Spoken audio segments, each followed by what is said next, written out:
Isa ng search warrant na inihain na laban sa isang kilalang gun runner na kumpiska ng mga otoridad ang iba't ibang bala at baril na walang kaukulang lisensya sa barangay Mataranok, San Manuel, Tarlac City na nagresulta sa kanyang pagkaaresto.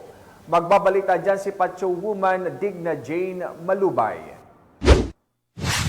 Dimas Rehas ang isang gun runner suspect matapos ikinasa ng San Manuel PNP ang search warrant sa kasong paglabag sa RA 10591 sa barangay Mataranok, San Manuel, Tarlac. Ayon sa ulat ng San Manuel PNP, bandang 1:00 ng umaga ikinasa ang search warrant na nagresulta sa pagkakaaresto at pagkasabat ng 3 caliber 38 revolver, 4 na bala nito, caliber 38 snub nose, isang magazine ng M16 rifle, 2 barrel ng airgun rifle, 2 itim na holster at isang itim na sling bag. Kinilala ang nasabing lalaki na si alias Edwin, 52 anyos at residente ng barangay Mataranok, San Manuel, Tarlac.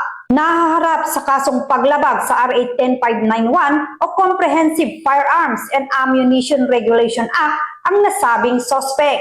Kasalukuyan nang nasa kustodiyan ng San Manuel Municipal Police Station ang naarestong suspect at mga nakumpiskang ebidensya para sa dokumentasyon at tamang disposisyon. Patuloy ang Tarlac PNP sa pagsugpo ng kriminalidad at sa paghuli ng may pananagutan sa batas upang kakaharapin ang kanilang mga kaso para sa inaasam na mapayapa at ligtas na bagong Pilipinas.